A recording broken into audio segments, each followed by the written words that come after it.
bem, então eu vou começar. Olha, queria agradecer antes mais aqui ao Nuno a disponibilidade para estar connosco. Eu conheço o Nuno Santos há muitos anos. Conhecemos que há 20 anos, não foi?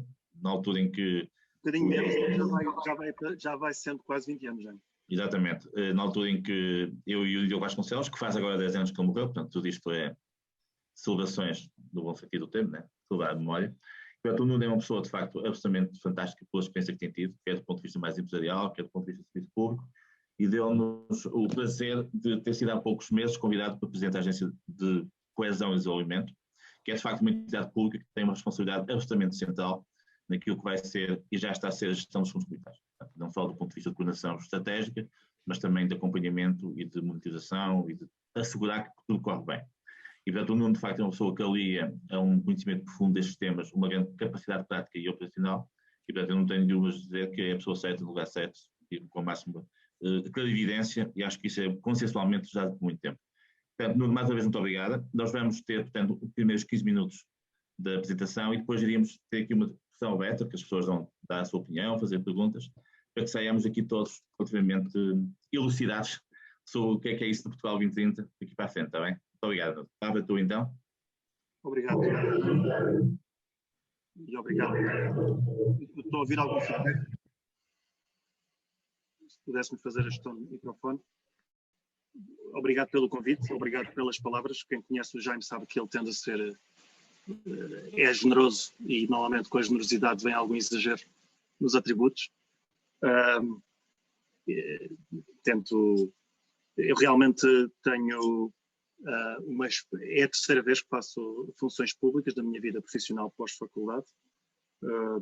A primeira dessas vezes foi nesse projeto partilhado com o Jaime, que foi o projeto da UMIC, e de onde também tive, não foi a primeira vez que estive com o Carlos, foi a segunda, mas foi a vez em que tive mais tempos com o Carlos Oliveira. O Carlos Oliveira partilhou a gestão da unidade de missão com o Diogo e com a Anabela Pedroso, e o Jaime era absolutamente decisivo porque era o financiador de toda aquela dinâmica, e fizemos realmente coisas que acho que todos nos orgulhamos muito e todos temos muitas saudades.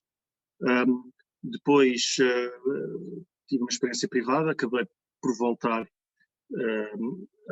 ao serviço público e integrei a Administração de Turismo de Portugal, a primeira equipa executiva desse novo instituto à época, onde estive 4 anos e meio.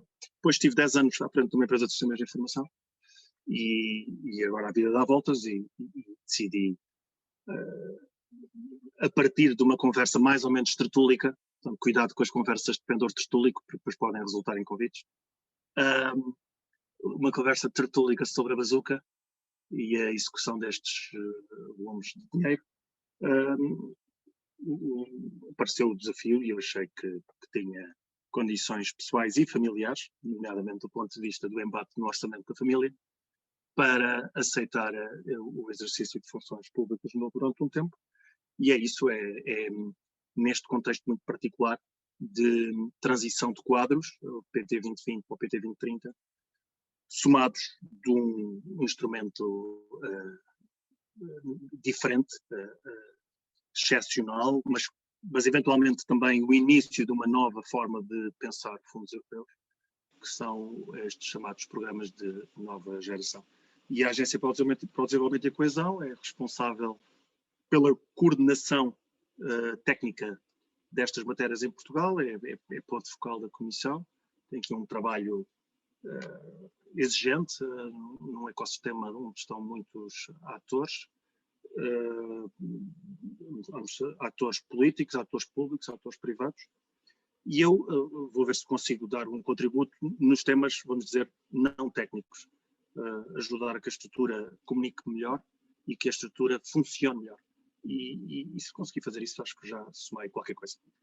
À volta de uma troca de impressões com o Jaime, falámos sobre estes tempos e o Jaime disse que era interessante vir partilhar algumas informações de atualidade sobre isto. E então, o que eu aqui me proponho de fazer, e que tenho feito em mais alguns sítios, e que provavelmente terei que revisitar o formato depois desta última partilha,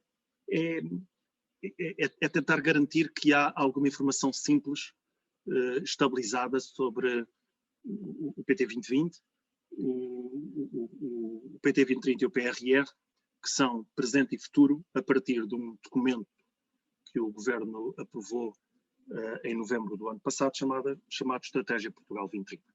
Portanto, com a vossa licença, eu fazia aqui a partilha de ecrã e passava uns slides que me vão demorar 10 minutos e depois fico disponível para uma troca de impressões, como o Jaime bem propôs. Presumo que já se esteja aí a ver. Vê-se, não se vê? Vê-se. Ok. Ok. Chamei isto a Estratégia Portugal 2030 e que anda à volta de uma resolução do Conselho de Ministros que se chama exatamente Portugal 2030, 98-2020. Há uma discussão onde provavelmente também vamos estar hoje, quando o Jaime abrir o espaço para interação, sobre o contributo dos fundos europeus para o desenvolvimento do país e porque é que com este dinheiro todo Portugal ainda assim diverge.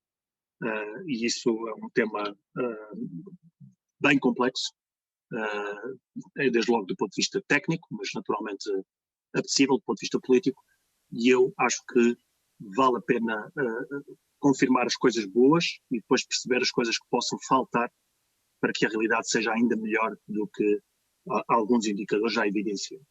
E, portanto, destaco aqui alguns elementos de resultado que foram possíveis por força de transformações que Portugal fez nos últimos anos, 10, 20 anos, em alguns casos uma tendência desde que há o apoio dos fundos europeus para a transformação do país, mas que são indicadores de desenvolvimento e prosperidade que são relevantes e são indicadores de tendência, porque em muitos dos casos claramente refletem uma tendência que vai continuar e que vai ajudar a que continuemos a ser um país melhor todos os dias. E, portanto, debaixo de uma compreensão de dimensão, vale a pena ter presente alguns indicadores, e podíamos ter muitos deste género. Eu aqui selecionei alguns sobre o número de empresas que já tiveram apoios de fundos europeus dentro deste quadro comunitário, 2014-2020, e, portanto, temos presente que o PT 2020 vem na sequência de um CAREM, que vem na consequência de um QCA3, QCA2, QCA1, e, portanto, pensemos o múltiplo disso por outros quadros. Os apoios à contratação, a formação, o contributo para um país mais limpo, mas também em temas mais, enfim, onde discutimos preocupações de transformação e de bom aproveitamento de condições naturais ou de traços mais endógenos da nossa economia e da nossa sociedade, também eles apoiados por fundos europeus, como no caso das pescas ou no caso da agricultura. Com estas notas soltas sobre grandes números vindos de trás, proponho então deixar claro que há este marco político no sentido de policy, é uma resolução do Conselho de Ministros, e é um documento programático, mas é um documento programático que se inicia num trabalho de 2017 entre o Governo, a sociedade civil e a oposição. E vale a pena dar este destaque, acho, que é um trabalho em que o Governo, que tem o apoio de uma cor, chama no Parlamento e em particular o partido líder da outra cor para conversar sobre os desafios da década. E há esse trabalho conjunto para chegar a uma perspectiva, uma prospectiva de desafios para a década que se estabiliza à volta daqueles 4 elementos. Uma agenda que trabalhe o elemento de pessoas, que continue o caminho da digitalização e da inovação, a transição climática e a competitividade externa com a coesão interna. Este caminho, iniciado em 2017, em 2020, tem o contributo, é aumentado do contributo do professor António Costa Silva e a sua visão estratégica para a década, que é um contributo que é dado também por força de uma revisão desse caminho, iniciado em 17, uma revisão suscitada pelo o impacto socioeconómico que o Covid traz a Portugal. E, portanto, o tal caminho iniciado em 2017, em 2020, provavelmente, sim, 2020, há esta visão estratégica e o desafio aumentado à sociedade civil para refletir sobre os desafios para a década, e então lá se estabiliza uma estratégia para ancorar os instrumentos de política e os instrumentos financeiros de política que devem contribuir para essa agenda de transformação. Aqui destaco marcos importantes no caminho que foi feito para um dos instrumentos mais importantes e de maior novidade, que é o famoso PRR. Esse PRR foi entregue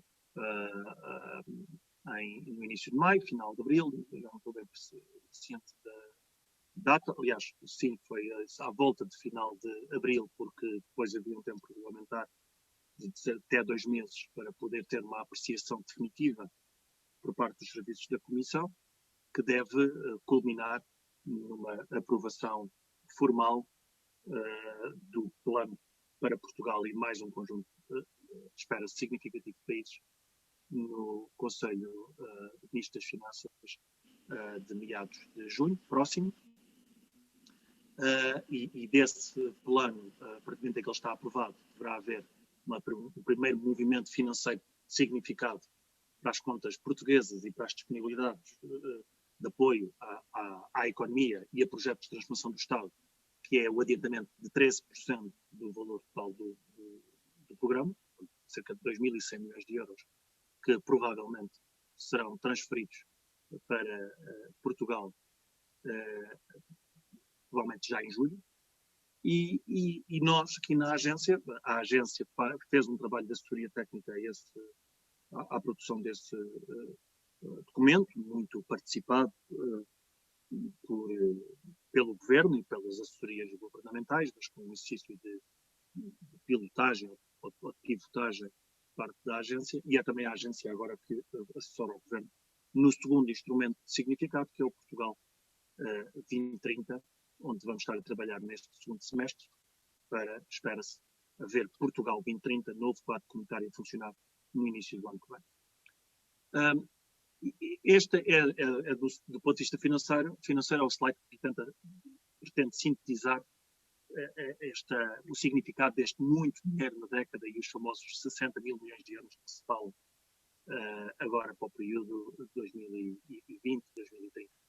E esses 60 mil milhões de euros resulta fundamentalmente da acumulação do que falta para executar do PT 2020, do PRR e do novo quadro comunitário, que são estes 30 e poucos mil milhões de euros, sendo que destes, entre agricultura, pescas e uma linha específica de apoio à administração interna, são cerca de 10, portanto, haverá aqui no novo quadro comunitário do PT 2030 qualquer coisa parecida com o que houve no PT 2020, cerca de 20 e poucos mil milhões de euros, mas, portanto, o que se destaca é realmente a adição deste PRR. E, portanto, isto dá um número muito significativo de disponibilidades médias em fundos europeus por ano, o que é um desafio à execução em si mesma e que se presume boa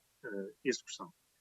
E, portanto, vamos ver como é que vamos ser capazes de responder a esse respeito, do ponto de vista da qualidade intrínseca das propostas e dos mecanismos burocráticos de aferição e de aprovação para que se passe de documentos para execuções no terreno. A Comissão Europeia, esta tal Estratégia 2030 é também uma expectativa que a própria Comissão Europeia coloca a Portugal, como coloca a todos os outros Estados-membros, que é os dois grandes programas, o PRR e o quadro financeiro plurianual, devem ter uma relação entre si e, portanto, Portugal respondeu a esse desafio com este documento chapéu e ele está citado como enquadrador no documento do PRR e também será citado aqui no documento que que ancora o novo quadro comunitário e que este documento é o acordo de parceria. E depois ainda há todo um conjunto de programas europeus de execução centralizada. Em Portugal falamos muito do Horizonte Europa ou do InvestEU, para dar alguns exemplos.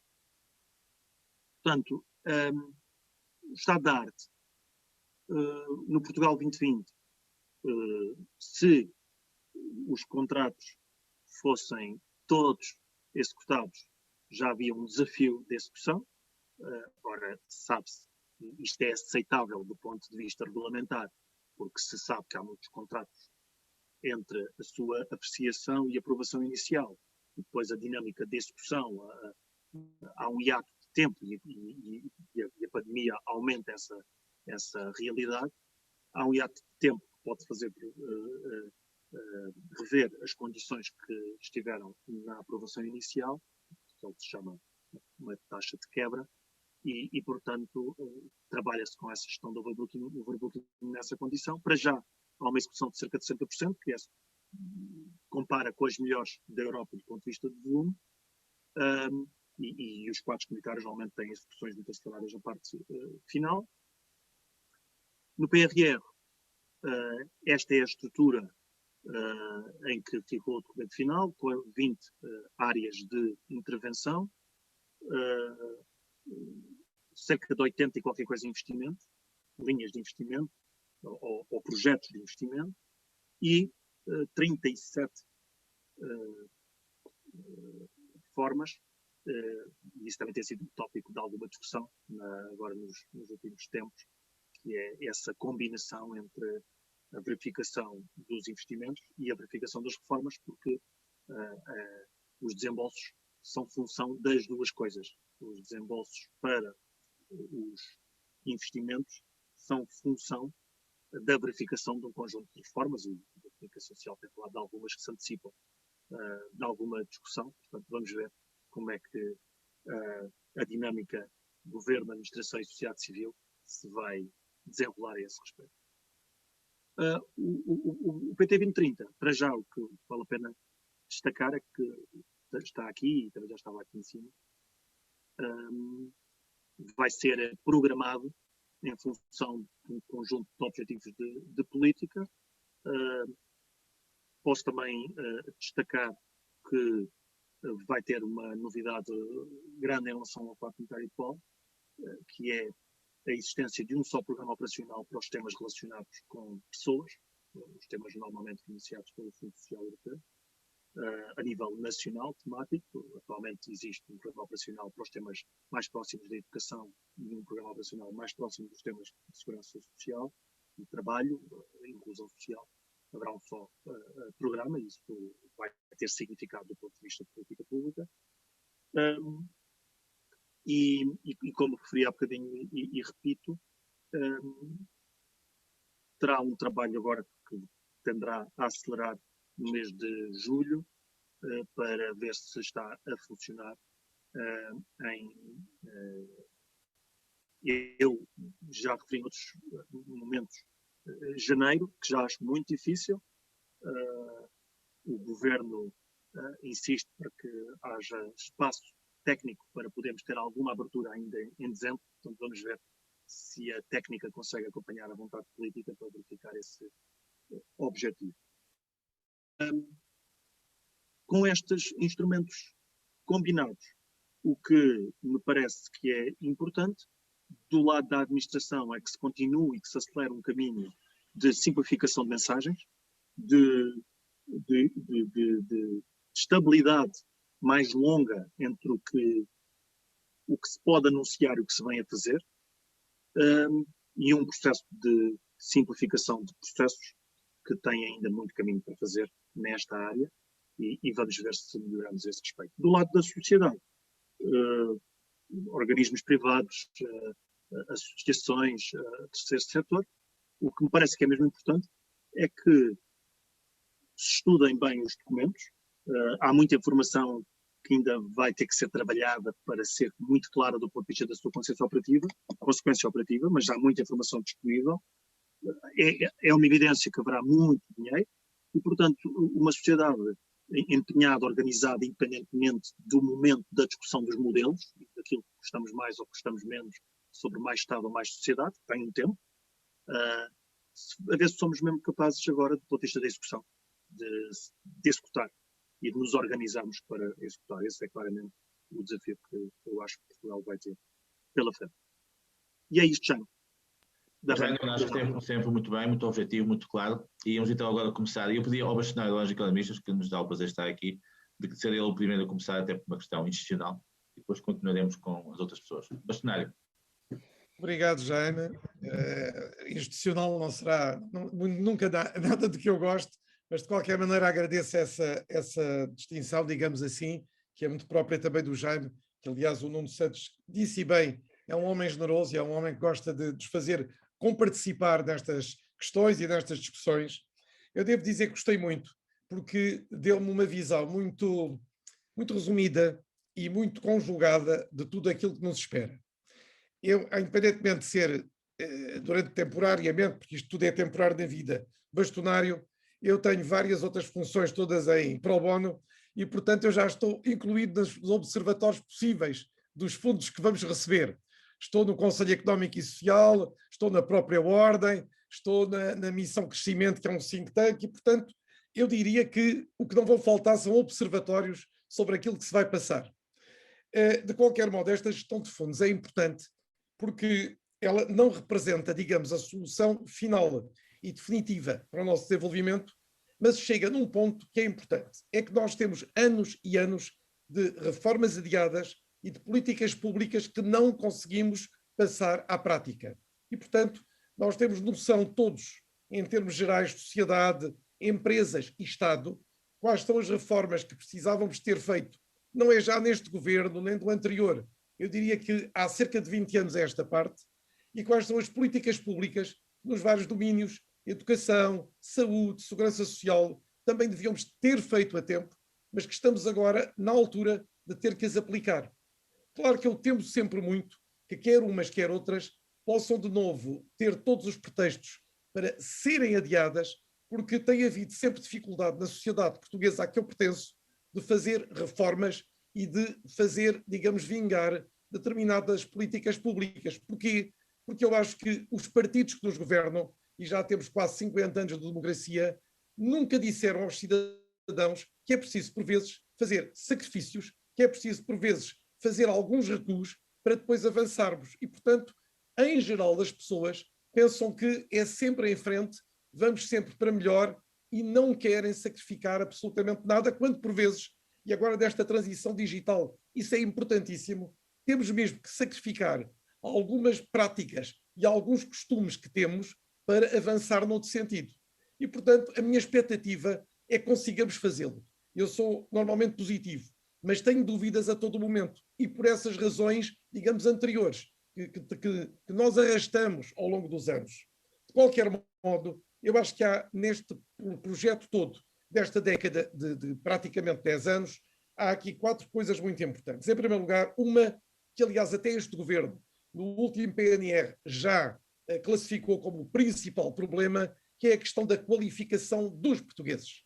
A qualificação entendida no global. A educação, a formação, digamos, a requalificação de outros e, portanto, esse problema da qualificação em geral, ou esse problema também que aí, e o Nuno falou muito nesse aspecto, da formação vai ser necessária, é vital, porque sem isso, digamos, perdemos logo um dos pilares mais importantes para que estas reformas e para que estas melhorias cheguem. E depois temos a questão importante também do investimento privado e do investimento público. O investimento público, todos sabemos que tem sido relativamente abandonado também já há bastantes anos. Temos utilizado os fundos para outras, digamos, soluções mais momentâneas, mais de curto prazo, e o investimento tem vindo a diminuir. É a altura de nós repensarmos isso tudo. E a minha expectativa, mesmo assim, para que tudo isto se consiga concretizar, é que, efetivamente, aquilo que o Nuno disse, confirma a informação que eu penso que todos temos, é que as reformas têm uma observação, neste momento, muito acutilante da parte da União Europeia.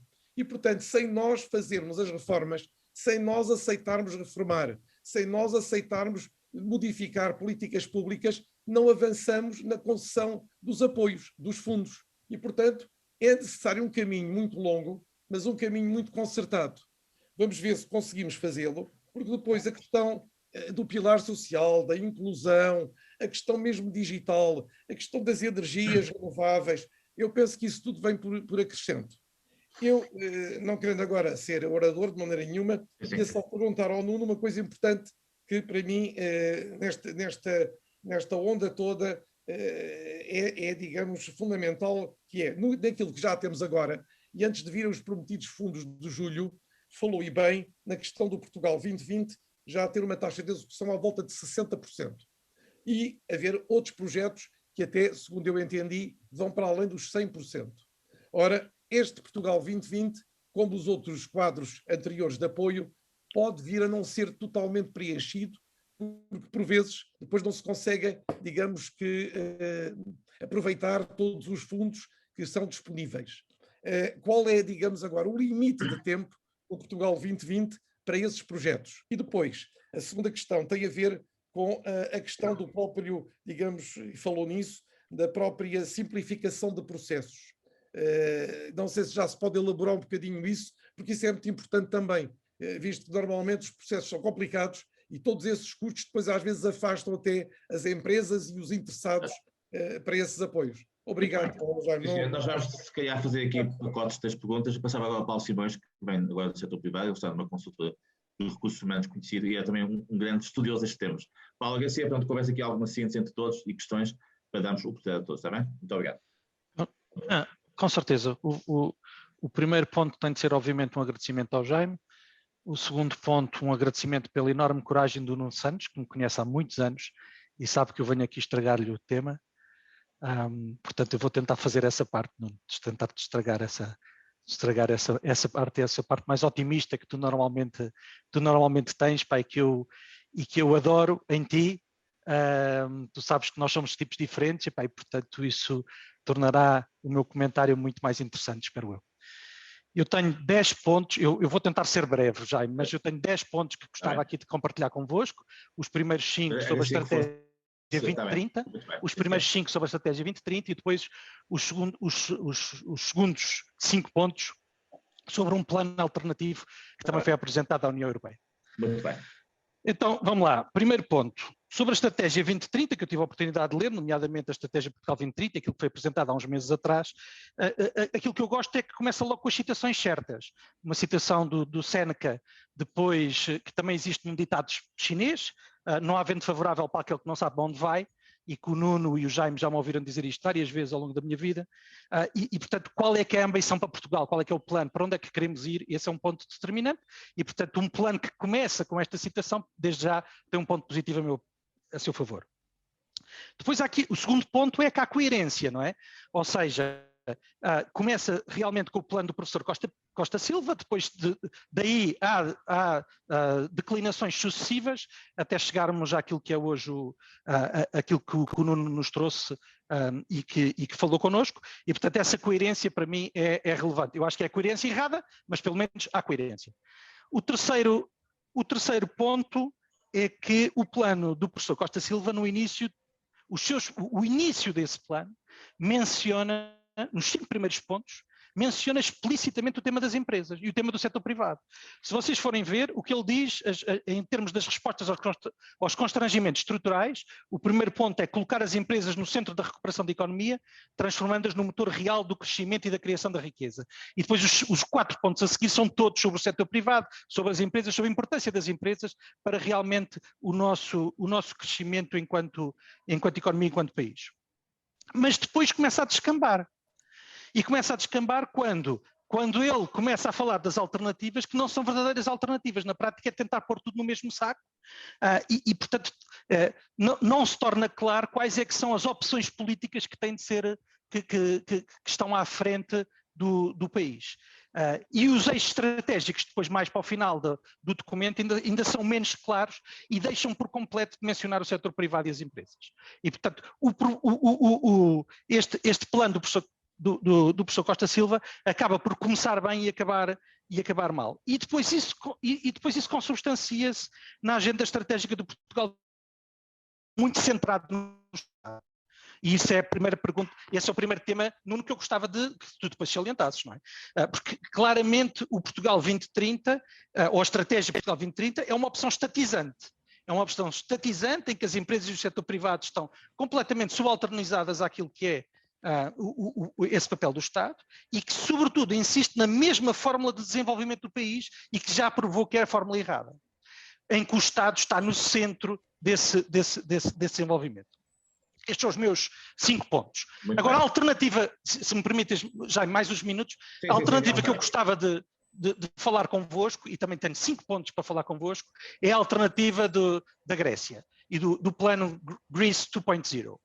O plano Greece 2.0, considerado em Bruxelas o melhor dos planos que foi apresentado, tem aqui 5 questões, eu também tive a oportunidade de o ler, e há aqui 5 questões que gostava de salientar convosco. Primeiro ponto.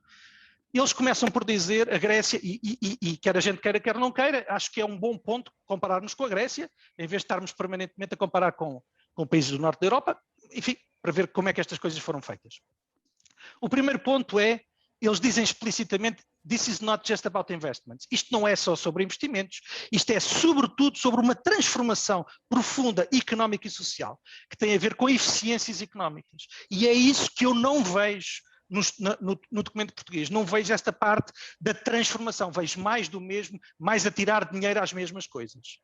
O segundo ponto que eu gostava de compartilhar convosco é que eles, na Grécia, e foi escrito, como sabem, por um prémio Nobel grego, aquilo que ele diz é um ponto fundamental é a mobilização do setor privado. E tornam isso, como chamam mesmo, o elemento principal do Greece 2.0. A questão da mobilização do setor privado, de aumentar o investimento privado e do efeito multiplicador que este investimento, que é comparável em termos de bilhões ao nosso, tem na economia grega. Isto é, utilizar o investimento como multiplicador utilizando o setor privado. O terceiro ponto é que eles falam não só de investimentos, mas falam de reformas. E tu, Nuno, felizmente também falaste do tema reformas, mas não está tão explícito no documento que tu fizeste agora referência, nem no documento da Estratégia 2030 que eu tive a oportunidade de ler, essas reformas não estão elencadas, enquanto que no caso do Greece 2.0 estão lá perfeitamente elencadas. E no documento do Greece 2.0, essas reformas estão perfeitamente não só identificadas, como claras do ponto de vista político, de escolhas políticas, porque a política não é feita de tentarmos agradar a todos, a política é feita de escolhas, e são essas escolhas que estão lá muito claras, do que é e o que é que não é. Quarto ponto, a questão do cofinanciamento sem garantias de Estado. A ideia do Greece 2.0 é os bancos a participarem com pelo menos 30%, os investors a participar com pelo menos 20% e aquilo que é o apoio estatal no máximo a 50%, sem garantias de Estado, portanto, num efeito multiplicador que eu acho super interessante para a economia local. O quinto ponto e último ponto que eu queria aqui discutir convosco sobre o Greece 2.0 é a questão dos canais de distribuição do dinheiro. E eles ali também são muito claros nessa forma de distribuição. Têm para aquilo que são os grandes investimentos, os bancos e as instituições financeiras internacionais que fazem essa distribuição, têm para as PMEs os bancos comerciais e têm para aquilo que são as empresas e setores fast growing, o Banco de Desenvolvimento, o Hellenic Development Bank of Investment, para ajudar a fazer essa parte. E, portanto, também aqui, do ponto de vista de canais de distribuição dos financiamentos, isso tornou-se muito interessante da forma como eles pensaram este tema. E concluo, Jaime, só com uma última questão, que é Bruxelas a dizer, e agora vou fazer uma citação em inglês, "This is the first time a government is looking at the Greek state as a private company." E essa que eu acho que é o pedra de toque aqui, que é como é que nós olhamos para a transformação que tem de ser feita. Se é uma transformação baseada no Estado, se é uma transformação baseada naquilo que devem ser as melhores práticas do setor privado. Muito bem. Sim, senhor Paulo, excelente. Temos que ser mais. Eu agora vou pedir a uma pessoa, a uma senhora que quer falar, não sei se a Paula Cunha teve alguma experiência na gestão de fundos, está agora ligada à área da cultura também, não sei se algum statement ou alguma questão, Paula, que queiras colocar? Jaime, obrigado. Mas é que assim, alguma novidade, porque temos aqui muita gente que quer falar, está bem? Ok, se fosse possível. Eu agradeço, mas há uma pessoa que tem a mãozinha levantada. Portanto... Sim, mas vai a seguir, que é para mantermos. Este é o Zé Mendes Ribeiro, eu depois ponho a seguir. Eu vou ser muito rápida e, obviamente, congratular por esta iniciativa, que acho que é extremamente oportuna, extremamente importante, e o Nuno Santos, partilho do comentário do Paulo Simões, é preciso coragem para estar aqui a dar a cara, digamos, como tem vindo a fazer recentemente, relativamente a uma matéria que é tão crítica como esta. Eu tinha imensas coisas para perguntar, vários comentários para fazer. Mas vamos tentar ser breves e depois se houver mais oportunidade também. Vou tentar ser breve, pegando um bocadinho na última intervenção e tentando não ser tão pessimista, mas de facto numa lógica de algum realismo e algum realismo crítico, de quem já teve muita esperança em fundos estruturais ao longo destes anos e de facto continua a ver os resultados não são exatamente em consonância com os objetivos que tinham sido propostos. Há aqui uma questão que me parece muito crítica e eu sei que foge um bocadinho ao âmbito da maioria das pessoas que estão neste painel, mas tem a ver com a questão do território e dos territórios. O Nuno referiu há bocadinho que tinha havido um desenvolvimento muito grande designadamente ao nível da coesão. O que é facto é que nós, se vamos comparar o índice sintético de desenvolvimento regional 2008 para 2018, nós temos uma evolução muito pequena, comparativamente com o nível de investimento que os fundos estruturais trouxeram e com as adicionalidades que lhes foram associadas.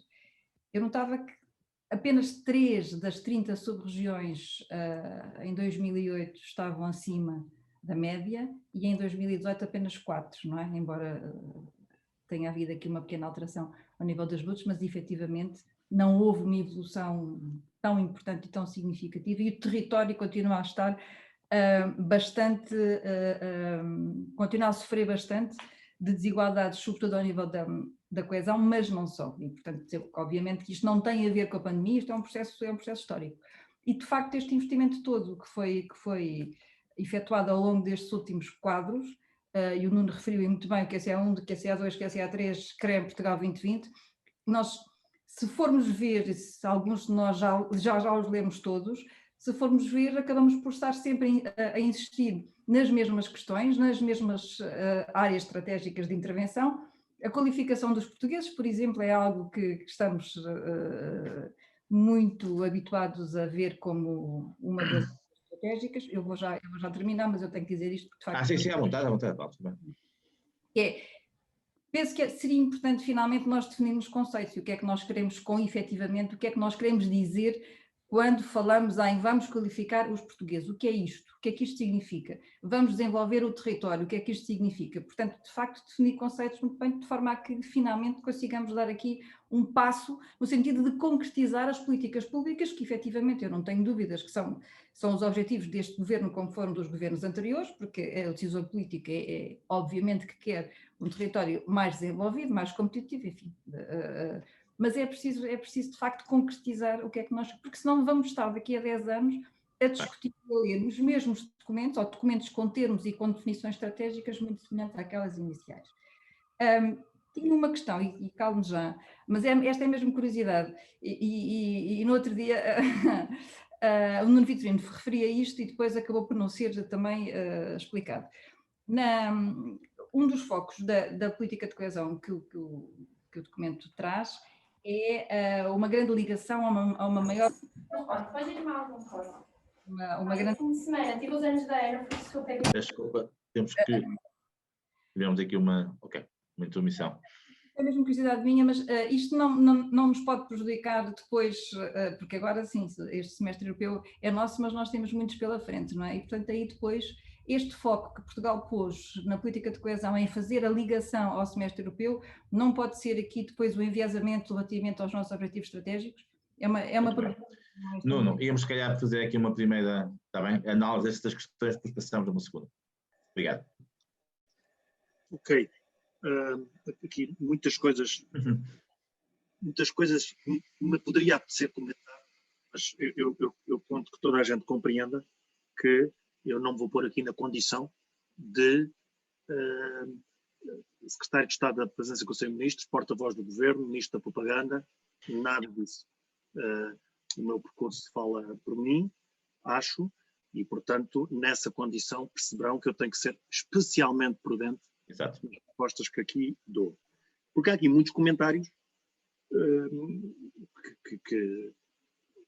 que suscitariam uma discussão política ou político-partidária. E portanto, vou tentar garantir que não digo isso porque me apetece dizer algumas coisas, quanto mais não seja pelo efeito contraditório. Eu não fará mal, Paulo, a gente partilhar com todos que eu e o Paulo vamos ter condições para fazer um debate diferente porque vamos jantar juntos. E, portanto, isso permite-nos que possamos dizer algumas coisas que aqui não vamos dizer.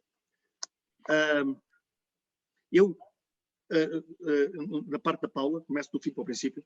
Paula, não sei comentar a questão da relação entre política e semestre europeu, até que ponto é problemática para o futuro. Ainda não tenho tempo suficiente, meus 7 meses ainda não me dão destreza nos conceitos para eu perceber se isso é um problema ou não, que é uma evidência e que há essa força, é como se vê e portanto é o que eu posso dizer.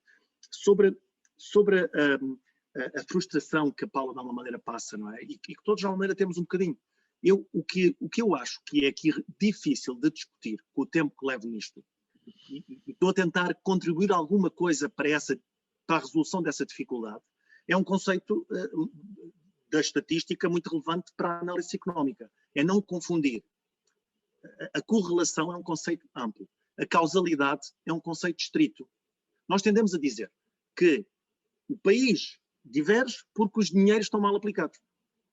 E isso é um salto grande. O país diverge por muitas coisas. Mas Paula, é porque é muito fácil, em muitos sítios, dizer-se é evidente que os dinheiros são mal aplicados porque o país diverge. E, portanto, este cuidado na correlação e na força da correlação é o apelo que eu deixo para uma discussão mais tranquila e mais prudente e mais lenta, para ser bem feita. E qual é o contributo que eu estou aqui a procurar dar enquanto presidente da agência? Eu estou a convidar muito a Academia Portuguesa para estar perto da agência. Porque tem que ser estudado, tem que ser mais bem estudado. Por um lado. Por outro, a Paula tocou nisso, e é um dos temas de discussão do momento, é quão significativa vai ser a mudança de uma abordagem essencialmente pensada na afetação de recursos, que depois tem como consequência discussões sobre execução financeira, sair disso e ir para uma abordagem que projeta expectativas de resultado para que, em função disso, discuta a afetação de recursos. A sensação que eu tenho é que toda a gente quer levar a discussão para a segunda versão, mas a prática histórica, a dinâmica do ecossistema, e a Paula conhece bem melhor do que eu, não está aí. E, portanto, essa mudança é muito difícil de se fazer e oxalá que se faça. E, entre outras coisas, é importante que façamos a discussão e que convoquemos uma regularidade na discussão para ver se somos capazes de ver algumas mudanças na abordagem. E eu, debaixo desta posição, não sei se é de coragem ou se é de leitura mais ou menos romântica sobre a vida, e há momentos em que a gente recebe mais da sociedade e há outros em que dá de volta, e portanto é isso que eu tento fazer agora. Vou tentar dar o meu contributo, como lhe digo, trazendo mais as universidades para discutir os assuntos. Sobre o Paulo. O Paulo, a resposta ácida que ele merece é a discussão dele está atrasada 3 meses. Porque ele disse um conjunto de coisas que eu espero que ele tenha posto no documento de consulta pública e tenha enviado ao Governo. Porque disse ali muitas coisas que eram úteis, era no desenho. E vai ter que se conviver com. Portanto, estatizando é uma palavra que eu acho que concordaremos todos que será excessiva, no sentido, não é para estatizar o país. Ouçamos o professor Rui Martinho, ele economista, eu sou só licenciado em economia, ele analisa, e ouçamos e olhemos para a miséria no acompanhamento do investimento público nos últimos anos. Portanto, discutamos sobre o que lá está, Paulo, em concreto. Caso a caso, dizer assim, isto é desperdício. Tu não vais encontrar lá nada que se digas assim, é desperdício. Vais lá encontrar muitas coisas, e é isso que te anima no grego, do ponto de vista de custo-oportunidade. Em vez de pôr aqui, se puséssemos ali, o múltiplo era outro. E anda à volta disso esta comparação entre o português, que eu acho que está muito longe de ser dos piores, não sei, claramente não será considerado dos melhores, e aquele que está agora na berra, que tem uma lógica, um desenho realmente inovador, também muito bem marketizado, e isso também terá ajudado, mas acho que é essencialmente isso. Sobre a história das reformas que tu dizias, Paulo, que não estão explícitas, o documento tem o desenho que tem, não sou o maior fã do desenho do PRR, mas isso dito, deixo aqui a nota, já coloquei ali de lado na caixa, que a parte mais importante do documento é a componente 2, que é longa, onde estão detalhadas as 20 componentes, onde se discutem reformas, as tais 37 reformas, fortemente recomendadas pelos serviços da Comissão, e o professor Rui Martins destaca isso, dizendo que há aquela sensação de dizer, a ver se é desta que fazem algumas coisas que estão para se fazer há algum tempo, e os investimentos conjugados, mas está lá tudo explicado, Paulo. Se fores ali ao terceiro link, componente a componente, está lá tudo muito claro. E digo-vos a vós, há lá coisas que eu acho que me suscitam algum espanto que não estejam a ser discutidas, que são muito fortes do ponto de vista depende do transformador. E sobre também ainda, sobre o estatizante, o professor Daniel Bessa escreveu um texto que me marcou quando se abriu a consulta pública, tinha um título mais ou menos deste género. Não me perguntem o que é que vamos fazer com 15, perguntem-me o que é que vão fazer com 60. E eu faço um slide que tenta mostrar alguma orquestração, mas sou sensível à crítica, que gostava de ver evitada com uma construção prévia mais bem conseguida, sobre a real orquestração do pacote. O PRR, mais o quadro financeiro plurianual e, por que não, o REAC e o Fundo para a Transição Justa e a Agricultura e as Pescas, para percebermos retorno disto tudo na economia. De caminho, também podemos fazer outras discussões, Paulo. Também podemos trazer o quanto é relevante para a transformação da sociedade portuguesa 13 mil milhões de euros por ano em benefícios fiscais. Também é interessante para discutir sobre para onde é que vamos e o que é que fazemos com o dinheiro que pomos ou com o dinheiro que abdicamos de ter. Não é? Portanto, para termos presente que a discussão é complexa e por isso precisa de regularidade neste trabalho e que não deixemos de a fazer. Eu vejo neste momento um hype, estamos no hype à volta do PRR, estamos com muita vontade em discutir e que sejamos capazes, cada um a partir dos seus postos de observação e participação, de insistir nesta discussão e nesta monitorização. E nos vários observatórios de que o Rui falou, que eles se mantenham ativos e há muitos outros bem posicionados para esse efeito.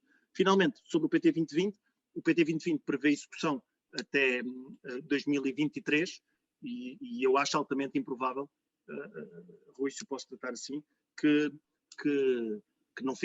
fique lá algum dinheiro. Até diria que provavelmente haverá uma transição de algumas candidaturas, o que nos leva para a discussão que nós todos, e eu diria muito em particular aqueles que um dia quiseram estudar economia, sobre o retorno e o custo de oportunidade. E é aí que o Paulo tem um ponto muito significativo e será muito interessante perceber onde é que vamos estar daqui por 3 anos na comparação da execução de um PRR grego e de um PRR português.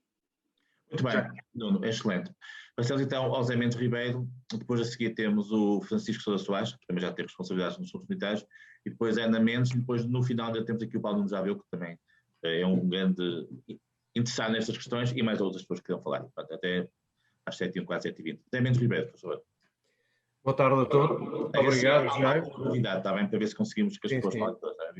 Eu felicito o Jaime. Este é o tema de Portugal agora para os próximos tempos. E o Nuno pela explicação que já nos deu, muito interessante, mas disse logo no início da sua intervenção que o nosso problema era o crescimento anémico destas 2 décadas, que no fundo não crescemos.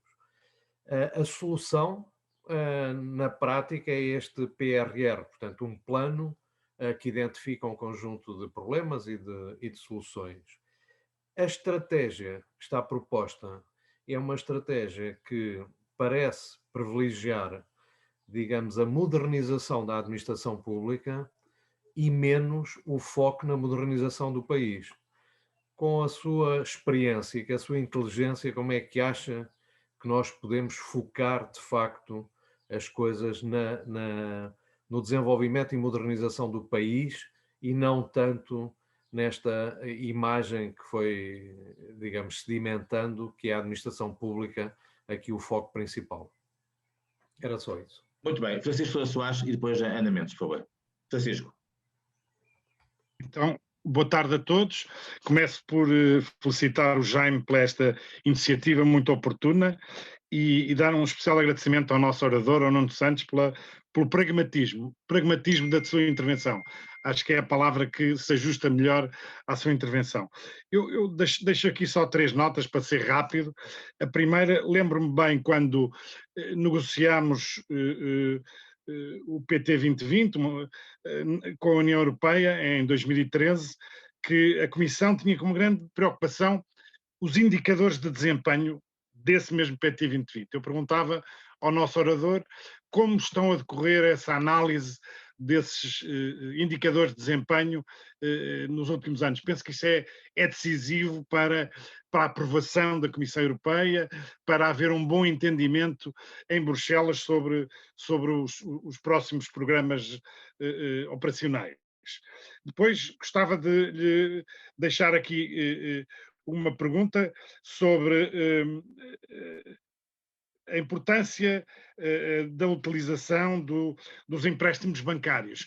Penso que é algo também muito importante, que penso que o governo mudou ligeiramente a sua agulha no sentido de ajudar ou reforçar as empresas. Neste momento sentimos que muitas empresas estão depauperadas e que a utilização destes empréstimos bancários, que nós percebemos todos porque é que inicialmente o governo não quis dizer que sim, mas terá voltado um pouco atrás e era importante ouvir o Presidente da ADC como é que ele pensa que poderá, no PRR, a utilização dos empréstimos bancários poderá ser utilizada. E depois a última nota que deixo é, como estou a acompanhar algumas empresas que estão a desenvolver projetos no PT 2020, peço-lhe isto, penso que é muito importante. As empresas precisam de não ter hiatos para concluir os seus projetos em tempo. Precisam de que não exista falta de liquidez para tudo a cumprir dentro dos timings dos 60 dias, mas era muito importante que houvesse da parte da ADC também aí, muitas vezes não é um problema da ADC, muitas vezes é um problema dos organismos pagadores, seja do IAPMEI, é importante que haja, eu não diria um controle, diria um olhar para que permanentemente as empresas possam ter à disposição essas verbas para poderem completar os investimentos que receberam. E mais uma vez, muito obrigado. Muito obrigado, Francisco. Ana Mendes, por favor, e depois muito obrigado, Jaime, por esta oportunidade. Eu sou investigadora na Universidade de Évora, trabalhei como gestora de ciência, portanto a montar projetos durante 5 anos para 2 universidades e gostava de ter esta oportunidade para deixar aqui alguns recados de algumas coisinhas que eu espero muito honestamente que vos prendam a atenção. Está bem, com alguma brevidade. Ok. Overbooking, relativamente ao overbooking, eu não me parece nem estaria preocupada com uma taxa de execução em 2021 de 60%, com um overbooking de 110%. Eu acho muito honestamente que ele deveria ser superior para nós conseguirmos executar os fundos, porque vão haver seguramente muitas perdas. E essas perdas são por não execução. A não execução deve-se à execução errada e isto provoca execução errada. Portanto, não existência de condições de elegibilidade. Isso não quer dizer que as instituições públicas ou privadas não tenham gasto dinheiro, portanto, que é um problema mais grave ainda, e havia aqui uma coisinha que podíamos fazer, que era desde o primeiro ano os projetos têm que ser auditados e certificados por um revisor oficial de contas, para nós não darmos no fim do projeto, afinal enganámos-nos. Ok, esta era uma.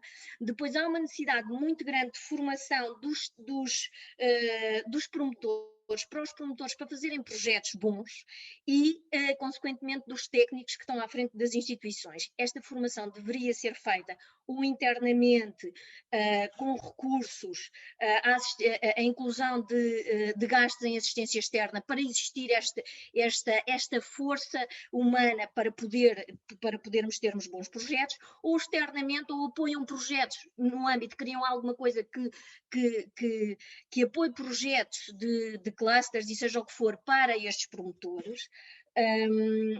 Depois temos aqui um outro problema, que é a complementariedade e competição de fundos. O plano de recuperação e resiliência e todos os outros fundos que o engenheiro Nuno, eu julgo que é engenheiro, mas não sei se é doutor bom, seja como for, falou, eles vêm com taxas de cofinanciamento diferentes. Nós, para termos uma execução e para conseguirmos executar efetivamente, o Estado deve pensar que tem que ter verbas do Orçamento de Estado e, inclusivamente, existem fundos, vou dar um exemplo do caso do Fundo Ambiental, que pode vir a contribuir a um projeto aprovado, a seguir concorre ao Fundo Ambiental para ir buscar o resto. E o Fundo Ambiental faz projetos bons e toda a gente fica contente. É um exemplo, isto é um exemplo, mas deveriam efetivamente pensar em complementariedade entre fundos nacionais e fundos europeus para fazermos o milagre da multiplicação das rodas. As plataformas, por amor de Deus, desculpa, pronto, relativamente, vou avançar, sim, agora, relativamente à inovação, vocês querem bons projetos de inovação, todos nós precisamos de patentes, todos nós precisamos de unicórnios. O grande problema de Portugal é que nós temos que fazer uma revisão do funcionamento e da legislação sobre patentes que estão nas universidades. Eu trabalhei diretamente nisto e posso-vos dizer que existem milhares de patentes ótimas, que não saem das gavetas, porque nem o investigador, nem a universidade chegam a acordo, isto tem que acabar, porque assim nem o pai morre, nem a gente almoça, porque ninguém come, nem as universidades, nem o investigador. E pronto, e as coisas não acontecem. E isto, para terem bons projetos para Portugal conseguir sair e respirar, temos que fazer isto, não há outra hipótese. Pronto, e relativamente à componente social, que é sempre, no meu entender, o parente pobre, não há ninguém a pensar na estratégia relativamente à parte social. Parece que é uns dinheirinhos para os pobrezinhos. Não é, não pode ser, porque a parte social e a saída da pobreza é algo que enriquece um país.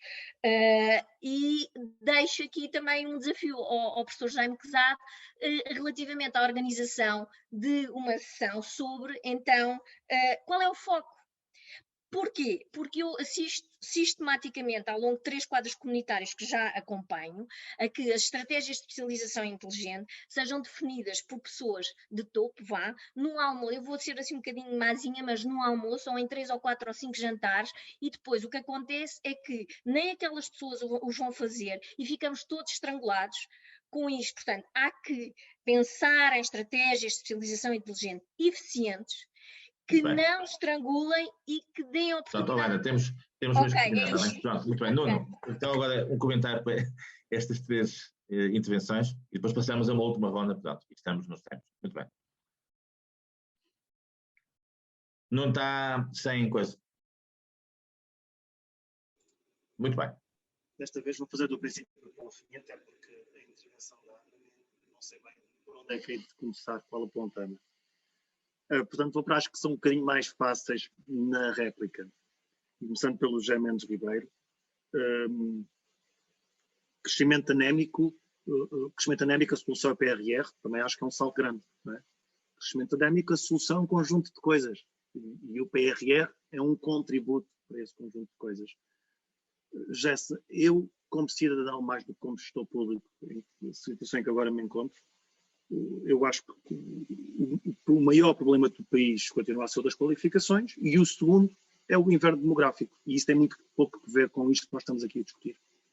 Portanto, acho que esses 2 elementos combinados precisam de um debate difícil. Podemos dizer que os fundos podem ser relevantes num conjunto de políticas ativas, construção de condições de vida em sociedade que promovam famílias, incentivos diretos à natalidade. Teremos que ter uma discussão sobre políticas de inclusão de outros povos que decidem viver aqui e que precisam de se sentir bem aqui e de contribuir aqui. E acho que será mais por aí que vamos ter a discussão sobre um crescimento forte, estrutural, do que pelos contributos que 15... O PIB português anual anda na casa dos 200 mil milhões de euros. Portanto, aqui estamos a falar de um programa a 5 anos de 15 mil milhões. Portanto, temos que ter a noção do valor relativo das coisas e dos desafios que estão para lá destes momentos. Isso dito, este é um programa de significado e de grandes escolhas. E, portanto, modernização do Estado versus modernização do país. Acho que é um ponto válido. Mais uma vez, o desenho é o que é. Vamos ver se somos capazes de garantir que há essa modernização. E eu, o que espero observar, a minha influência não é no desenho, é no apoio à execução, à operacionalização, mas espero que dentro do espaço subjetivo que há para apoio a A versus apoio a B, que melhoremos o tripé pessoas, processo e tecnologia no Estado. Acho que no passado se investiu muito em processo e em tecnologia e pouco em pessoas. E temos esse problema para enfrentar. Acho que o investimento em qualificações no Estado é um tema. Eu estou de regresso ao Estado, encontro muitas pessoas que estão no Estado 10 anos depois e não estão bem. Não estão, a energia nos últimos 10 anos para quem serve o país a partir do Estado não é boa. E também acho que muitas elites deviam pensar sobre isso. Que Estado queremos quando batemos no Estado? Bater no Estado é bater nas pessoas. Inevitavelmente. E, portanto, há aqui um tema de qualificações das pessoas, de apoio ao bom desempenho, de escolha dos líderes das equipas, e os termos em que escolhemos os líderes das equipas, que é relevante para ver se essa modernização, dada a aposta que nela se faz, produz os efeitos que se desejam. Os comentários do engenheiro Francisco Sousa Soares, e agradeço as notas e ouvi-lo com o seu percurso aqui. Obrigado pelo seu interesse neste tempo. Sobre a avaliação de desempenho do PT 2020, haverá em breve documentos técnicos. Estamos a terminar aqui uma série de exercícios de avaliação. A avaliação é algo que eu acho que precisa de outro pragmatismo, de outra simplicidade no exercício e de outra publicidade ao exercício para que a possamos discutir. Isso dito, o que é que antecipo? Antecipo que posso antecipar que se vai dizer que houve respeito pelas orientações europeias, houve evidências de conformidade, houve evidências de impacto, apesar do contributo menos bom para o agregado, tendo presente que a discussão da divergência é uma discussão dinâmica, não é? Não é contra um objetivo, é contra uma média de um espaço que progride e, portanto, acho que serão politicamente corretas a esse respeito e, por isso, mais uma vez, acho que vão ficar com alguma frustração e o que eu acho que vai mesmo aqui ter que mudar em algum momento é uma discussão do fim para o princípio. Que resultados queremos? Em função dos resultados que queremos, onde é que pomos o dinheiro? E a ver se somos capazes de fazer essa mudança de paradigma, que é difícil, e é difícil na própria relação com os serviços da Comissão. Sobre os empréstimos, o Sr. Jaime ainda não convidou a Beatriz Freitas, está na altura, a nova Presidente do Banco Português de Fomento, porque a agência não pode, quer dizer, há um desenho, há um apoio, há uma transferência de verbas, e depois há um exercício de monitorização suave do âmbito das atribuições de cada um. Portanto, eu não tenho muito para dizer, acho que é uma mudança de muito significado esta que está a acontecer em Portugal, a existência deste veículo, que concentra veículos de trás, que tem transferências muito relevantes, acho eu, e acho que é um tema que valerá a pena começar a discutir a sério. Sobre o terceiro, já posso dizer mais alguma coisa, não? A fluência no ciclo de vida dos fundos. Era isso que estava o problema entre esta sensação perante tão grandes disponibilidades de alguns estrangulamentos que se verificam em alguns programas operacionais ou organismos intermédios. Eu também tenho dificuldade, para quem vem de fora, tem dificuldade em compreender. e depois está cá um bocadinho. O que percebe é que é preciso melhorar os sistemas de controle, porque as relações entre a agência, que é a entidade pagadora de todos, como saberá, e as autoridades de gestão, têm espaços significativos de melhoria na orquestração do sistema. Ainda temos aqui, talvez, demasiadas folhas de Excel e poucas alarmísticas para uma sociedade moderna, e temos algumas ideias sobre isso. Vamos ver se somos capazes de as implementar num espaço de tempo não muito grande. Sobre os comentários da Ana, o que é que eu posso dizer do meu lado, Ana? Acho que tem comentários certamente muito pertinentes, muito bem suportados, mas tem outros destinatários. Então, eu não vou fazer assim. Sobre as plataformas de acesso e sobre os processos, e eu sei que no caso da ciência também há um caminho relevante para se fazer. Há esta sensação de muitas pessoas no mundo da ciência de que parece mais fácil concorrer aos fundos europeus de execução centralizada do que aos fundos europeus de execução descentralizada, do ponto de vista processual. Os serviços da Comissão são os primeiros a dizer que isso não é de grande espanto, porque os fundos europeus de execução centralizada têm um controle dos serviços da Comissão que se põe numa condição de controladores altos, fortes, e aqui, como é descentralizada, distribuída, a lógica presume maior sindicância, e com maior sindicância vem maior burocracia, like it or not. E, portanto, o desafio é desse equilíbrio. Sobre o resto, se me quiser escrever e eu perceber melhor e tentar encaminhar, tenho gosto, mas não consigo. Sobre as patentes, que é um tema muito interessante, tenho gosto em ler alguma coisa sobre isso e poder ajudar. Mas aqui, rapidamente, vou dizer. Então, vamos então entrar no ciclo final, para cumprir o time. Temos três pessoas que querem fazer questões, que é a Denise, o Carlos Oliveira e depois o Paulo Nunes já deu. Deixava para o final. Denise, por favor, começando agora com as senhoras. Boa tarde, obrigada e felicito todos. Eu sou investigadora em políticas públicas no ISCTE na Nova e gostava de dizer o seguinte e colocar a seguinte questão. Nós temos pouco tempo, muito dinheiro e reformas de fundo para realizar no país, como o bastonário disse muito bem logo de início. Isto está tudo perfeitamente identificado. Congratulo a ideia de chamar a academia, as universidades, para ajudar nestes processos de tomada de decisão. E há, de facto, muitos estudos já feitos. E parece-me importante não desaproveitar o trabalho feito ao longo de décadas, inclusivamente das estratégias de especialização inteligente e tudo mais. O que me parece faltar, se me permite uma observação, é agregar esta informação que existe dispersa e poder analisá-la, porque o tempo dos investigadores, o tempo dos decisores políticos, o tempo dos técnicos, de quem dirige a administração pública e dos meios de comunicação social, que é como se chega ao público em geral, são muito diferentes. E era uma forma de conciliar um bocadinho melhor estes tempos e tentar encontrar aqui pontos consensuais que já existem de algumas ideias para se focar então o trabalho. E pergunto-lhe, como é que pensa então envolver as universidades neste trabalho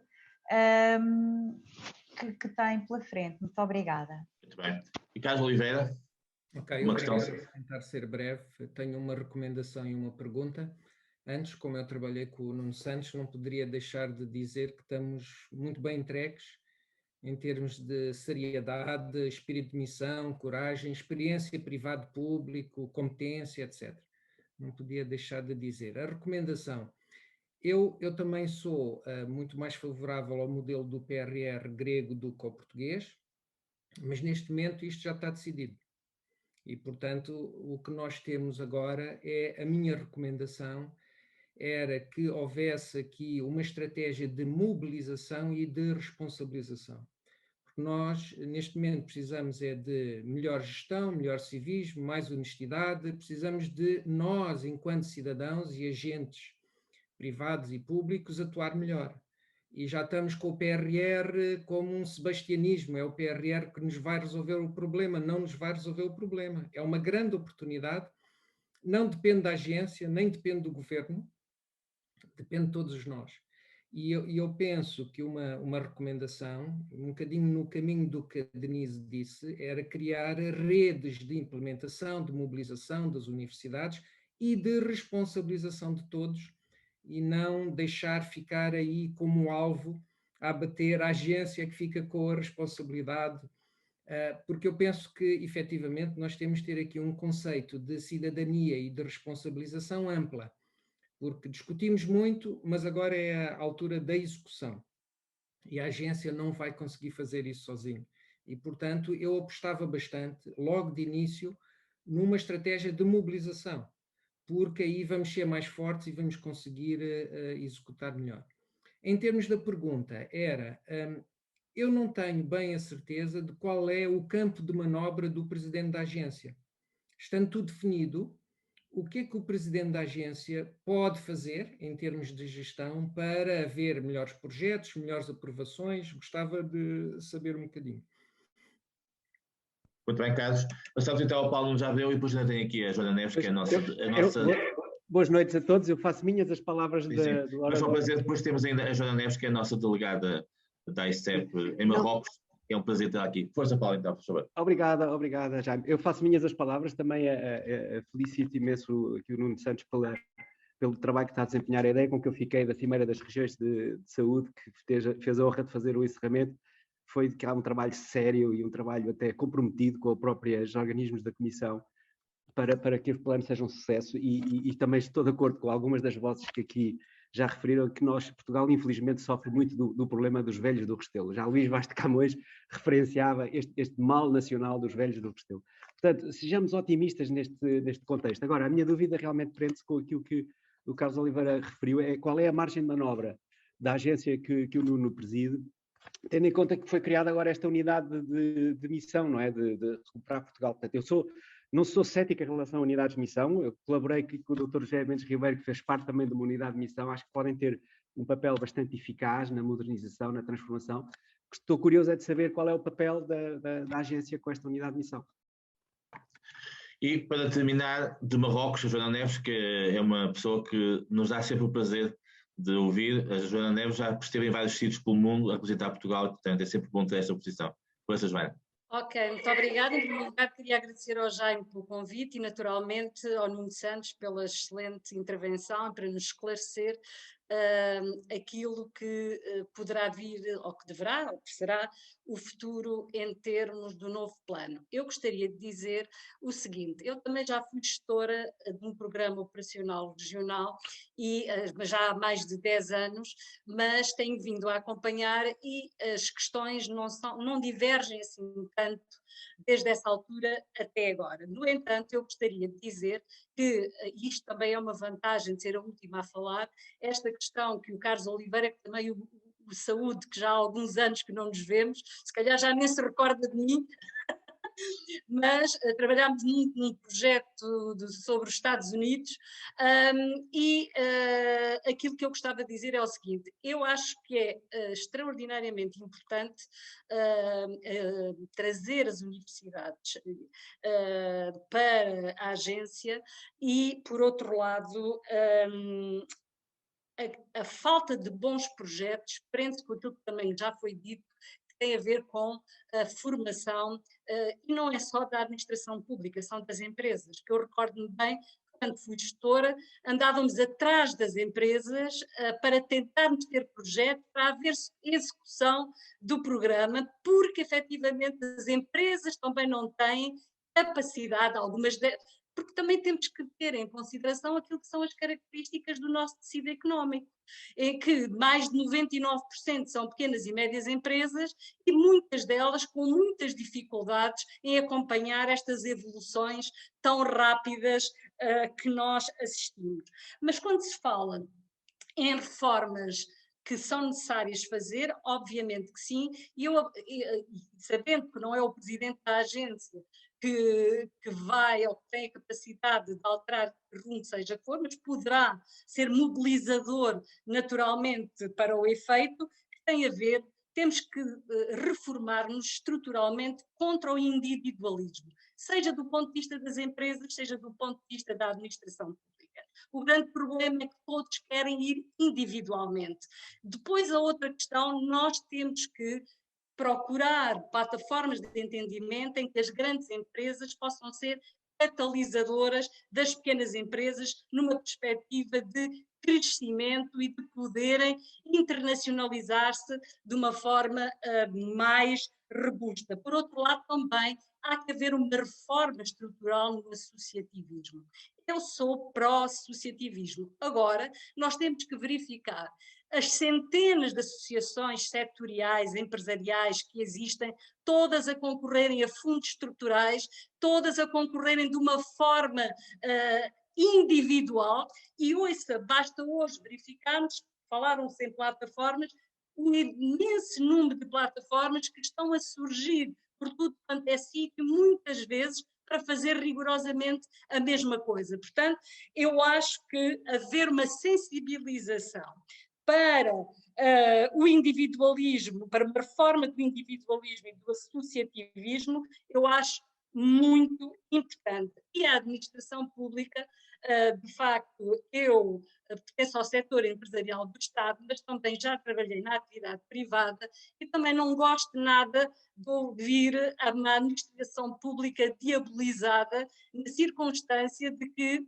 eu também já fui da privada e também há coisas, há funcionamentos na iniciativa privada que também, passa a redundância, não funcionam, e há uma questão essencial que, volto atrás para terminar, que tem a ver com a formação e, em termos empresariais e na gestão pública, a gestão, devia de haver um choque de gestão, porque o que nós precisamos é de bons gestores, seja na iniciativa pública, seja na privada. Muito obrigada. Muito bem. Pronto, Nuno, agradecer mais uma vez, então, nota final, está bem? De resposta a isto tudo. Vou ser muito rápido, Jaime. Começo então por essa clarificação simples sobre o papel da agência e a estrutura de missão do PRR. Ponto levantado ali pelo Paulo. A estrutura de missão do PRR, tal como as outras estruturas de missão dos programas operacionais, tem que fazer executar uma dotação. O programa operacional recebe uma dotação, o PRR tem uma dotação e há uma equipa executiva que vai empurrar esse trabalho. Essa equipa trabalha, diferentemente dos outros programas operacionais que trabalham normalmente com uma tutela política setorial e apoiados administrativamente por uma secretaria-geral dessa tutela política. No caso do PRR, foi o entendimento do Governo que essa relação técnica e administrativa é feita com a própria agência.